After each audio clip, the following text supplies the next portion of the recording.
Welcome, seekers of the truth, to the Magical Services channel. So this is going to be a most supreme career horoscope for the general collective for the time frame that is between this upcoming Sunday, August 9th through August 15th of this year of 2026. So with that said, let's get into your horoscope. So this period is fundamentally a career restructuring and strategic repositioning cycle. The strongest signature is not simply expansion or increased activity. It is the combination of ambition, professional visibility, intellectual opportunity, structural discipline, and a decisive reset in direction. The week begins under a waning crescent moon, moves through a total solar eclipse / new moon on August 12th, and then enters a rebuilding phase as the moon begins waxing. That progression makes the period especially important for closing obsolete professional patterns before establishing a new trajectory. The August 12th total solar eclipse is the central turning point. The eclipse occurs in Leo, while the supplied August 15th planetary snapshot places the Sun at 22 degrees Leo and concentrates Sun, Mercury, and Jupiter in Leo in the 9th house under the Sagittarius ascendant chart. Professionally, this emphasizes expansion through knowledge, communication, publishing, teaching, international connections, higher level strategy, credentials, and the ability to reach a larger audience. Career growth is therefore less about merely working harder and more about increasing the scale, authority, and reach of what one already knows or produces. The Mercury-Jupiter conjunction is one of the strongest career signatures of the dataset. Mercury at 10 degrees Leo and Jupiter at 10 degrees Leo are virtually exact.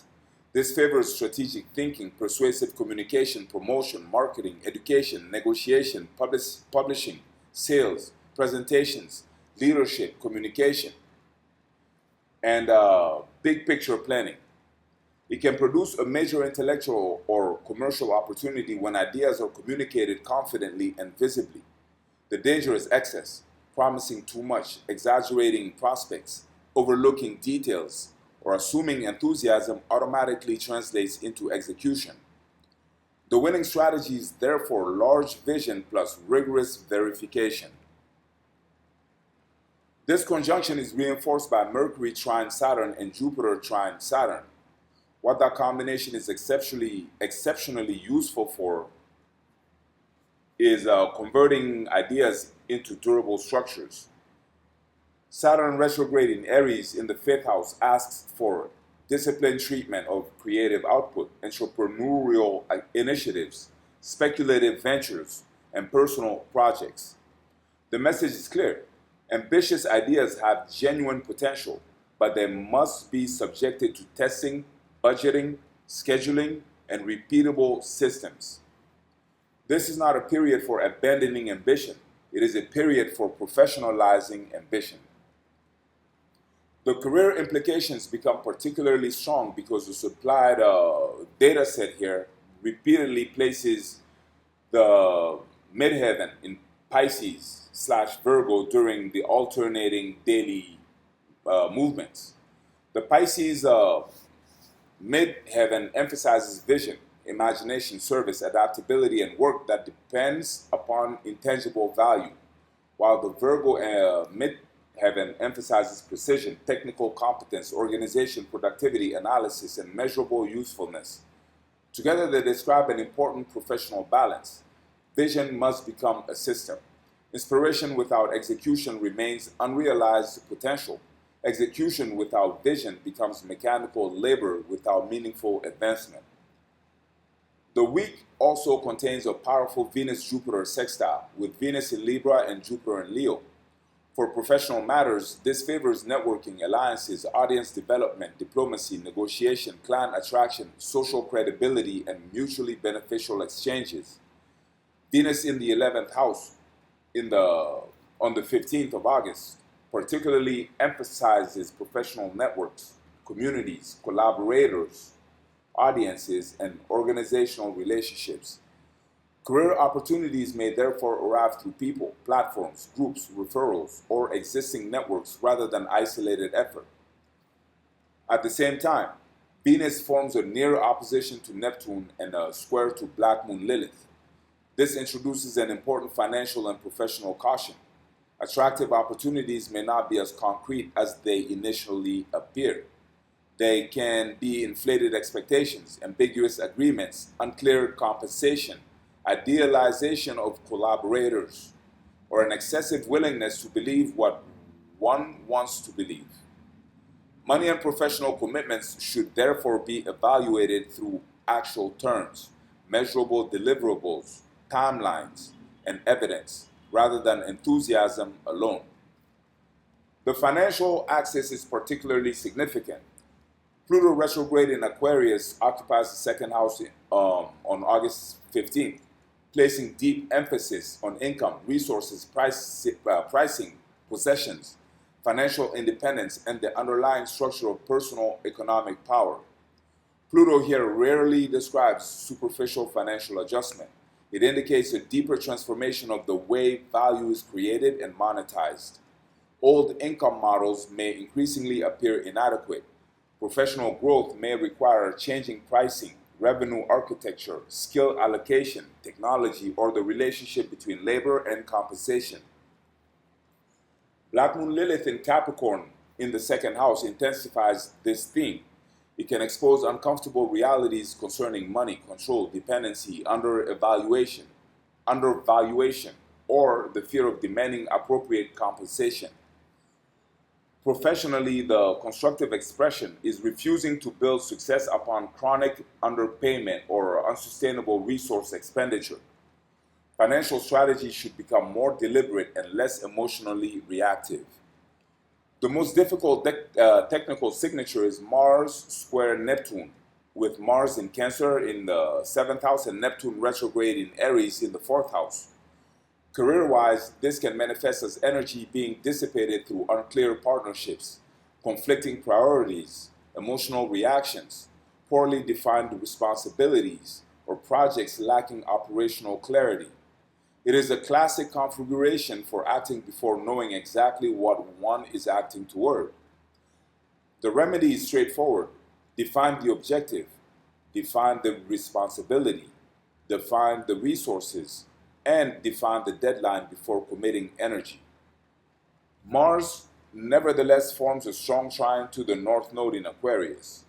This gives the period a constructive, forward-moving channel.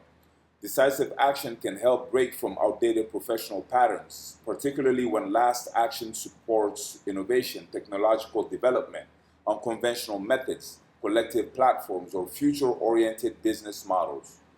The North Node in Aquarius in the 3rd house reinforces communication, information and digital systems, networking, learning, writing, media, and distribution. Career advancement therefore favors becoming more connected, more technologically capable, and more effective at transmitting information. The nodal axis itself is important. North Node at 29 degrees Aquarius, South Node at 29 degrees Leo. This is an especially late degree transition point, suggesting that an established style of expression, recognition seeking, or individual validation is being pressured to evolve toward greater collective relevance. Professionally, visibility still matters, but visibility for its own sake is insufficient. The stronger model is to develop something that serves a network, community, audience, organization, or broader system.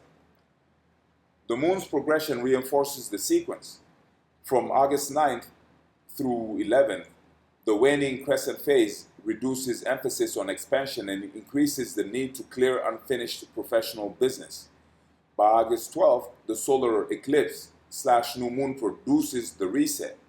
The following days begin the waxing cycle, making August 13th through 15th more suitable for implementation, experimentation, outreach, and rebuilding than the opening portion of the period. The eclipse, therefore, functions less as an isolated event and more as the hinge between an ending phase and a new professional cycle. There is also substantial support for technological and structural innovation. Uranus in Gemini in the 7th house forms a sextile with Neptune and a trine to Pluto, while also forming a sextile to Jupiter and Mercury by a wider orb. This favors innovative partnerships, digital communication, unconventional contracts, technology-enabled collaboration, and disruption of outdated professional relationship models. However, Uranus requires flexibility. Professional arrangements may change quickly, and rigid expectations can become liabilities. The overall career message is therefore highly strategic. Close what is no longer productive, clarify the financial model, rebuild professional structures, expand knowledge and reach, communicate with authority, use networks intelligently, turn creative or entrepreneurial ideas into systems. The greatest opportunity of the week comes from the Leo Mercury / Jupiter concentration, especially when combined with Saturn's stabilizing influence. A compelling idea can become a serious professional asset when properly structured. The greatest danger comes from Mars, Neptune, and Venus, Neptune, where enthusiasm, emotion, idealization, or ambiguity can cause energy or resources to leak away. Overall, this is a transition week with genuine advancement potential, but advancement depends upon strategic discipline rather than indiscriminate activity. The August 12th solar eclipse marks a professional reset, while the subsequent waxing moon favors building the new direction. Communication, education, publishing, marketing, technology, networking, entrepreneurial creativity, and broader audience reach are especially favored. Financially, the period demands transformation rather than complacency. Reassess what is actually profitable, what consumes disproportionate resources, and where professional value is being undervalued. Professionally, avoid vague commitments and attractive but poorly defined opportunities. The strongest strategy is to think bigger, communicate more boldly, and execute more rigorously. The period rewards those who can turn vision into structure, knowledge into authority, networks into opportunity, and innovation into measurable rewards and results. So that's what I had for you today, Collective. I hope you enjoyed it. If you did, please feel free to like this video or comment this video or share this video or hype this video or subscribe to our channel if you haven't already. Any of those would make my day. Or let your acquaintances who might benefit from this channel also know about it. That would also be quite useful and appreciated. Now, there's a magical service being offered in the description box. Feel free to check it out. It could be very useful. This is, after all, a magical channel. Beyond that, do stay in tune for future uploads of the channel, as I always try to keep fresh stuff on here for you all sign readings, sign-specific readings, longs and shorts, divinations and astrology, and whatever else you'd like to see if feasible. Now, beyond that, I thank you so much for your time and for being here and being part of our tribe, being part of our network, being part of our circle, and supporting our channel. Until the next time, blessings.